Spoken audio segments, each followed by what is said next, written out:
ನಿಮ್ಮ ಮುಖ್ಯಮಂತ್ರಿನ ಮತ್ತೆ ನಿಮ್ಮ ಉಪಮುಖ್ಯಮಂತ್ರಿನ ಇರ್ಬೋದು ಪರ್ಸೆಂಟೇಜ್.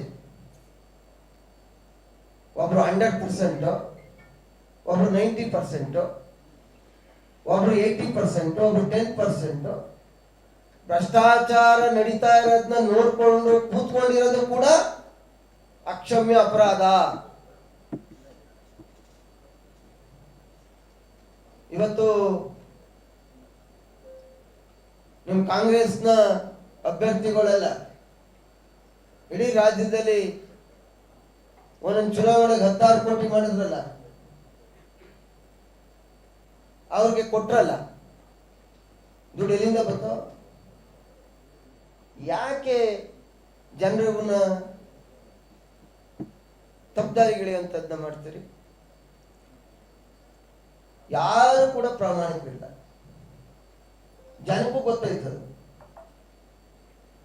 ಅದರಿಂದ ಕತೆ ಹೇಳೋದ ಬಿಡಿ, ಸತ್ಯ ಒಪ್ಪಿಕೊಡು.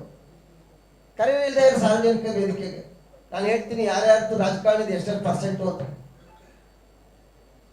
ಮುಖ ನೋಡಿದ್ರೆ ಎಷ್ಟೆಷ್ಟು ಪರ್ಸೆಂಟ್ ಅವ್ರೆ. ಅದರಿಂದ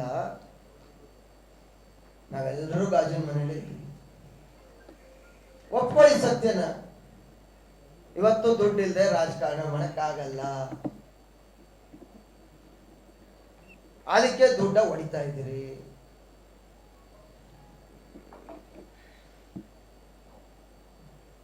ಇಡೀ ವ್ಯವಸ್ಥೆ ಗೊತ್ತಿರ್ತಕ್ಕಂಥದ್ದು.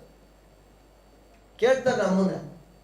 ನಮ್ಮ ಮನೆ ವಿಧಾನಸಭೆಯಲ್ಲಿ ಹೇಳ್ದೆ, 15 ವರ್ಷ ನಾನು ನಿನ್ ಜೊತೆ ಗೆದ್ದಿದ್ದೀನಣ್ಣ, ನಮ್ಮೂರು ತಾಲೂಕು ಮಾಡಿದೆ, ನನಗೇನ್ ಮಾಡಿದೆ ಅಂತ ಕೇಳಿದ್ರು. ನಾವೇನಾರ ಮಾಡ್ಬೇಕು ಅಂದ್ರೆ ನಾವ್ ಇನ್ನೊಬ್ರ ಕೈ ಚಾಚಲೇಬೇಕಾಗುತ್ತೆ. ಇದು ವ್ಯವಸ್ಥೆ. ಆದ್ರಿಂದ JDS ಅವ್ರಿಗಿಂತ ಭ್ರಷ್ಟಾಚಾರ ಅತಿ ಹೆಚ್ಚಿರ್ತಕ್ಕಂಥದ್ದು ನಿಮ್ಮ ಪಕ್ಷದಲ್ಲಿ. ಆ ಸ್ವಾಮಿ, ನಾವೇನು ಮಾತಾಡಕ್ ಹೋಗ್ತಾ ಇಲ್ಲ. ಒಂದು ಹಿಂದುಳಿದ ವರ್ಗಗಳಲ್ಲಿ ಸ್ಕೂಲ್ಗೆ ಒಂದು ಟಿವಿ ಟೆಂಡರ್ ಆಗದೆ. ಟಿವಿ ಒಂದು ಟಿವಿಗೆ 1.25 ಲಕ್ಷ ರೂಪಾಯಿ ನೋಡಿದೀವಿ ಹೈಯೆಸ್ಟ್. ಅಂದ್ರೆ ಮಕ್ಳುಗಳು ನೋಡ್ತಾರಲ್ಲ, ಅದಕ್ಕೆ ಹೋಗೊಂದ್ಸತಿ ತೆಗೆದು ನೋಡಿ ಎಷ್ಟು ಲಕ್ಷ ಬಿಲ್ ಮಾಡಿದಿರಿ ಅದ ಅಂತ. ಎಷ್ಟು ಲಕ್ಷ ಐಂದದ ಹೆಸರನ್ನ ಹೇಳ್ಕೊಂಡು ಬಂದ್ರಲ್ಲ, ಅದಕ್ಕೆ ಎಷ್ಟು ಲಕ್ಷ ಬಿಲ್ ಮಾಡಿದಿರಿ ಆ ಹಿಂದುಳಿದ ವರ್ಗಗಳ ಇಲಾಖೆಯಲ್ಲಿ. ಅದರಿಂದ ಜನಕ್ಕೂ ಗೊತ್ತು. 2 ವರ್ಷ ಚುನಾವಣೆ ಬರ್ಲಿ ಅಂತ ಕಾಯ್ತಾ ಇದ್ದಾರೆ.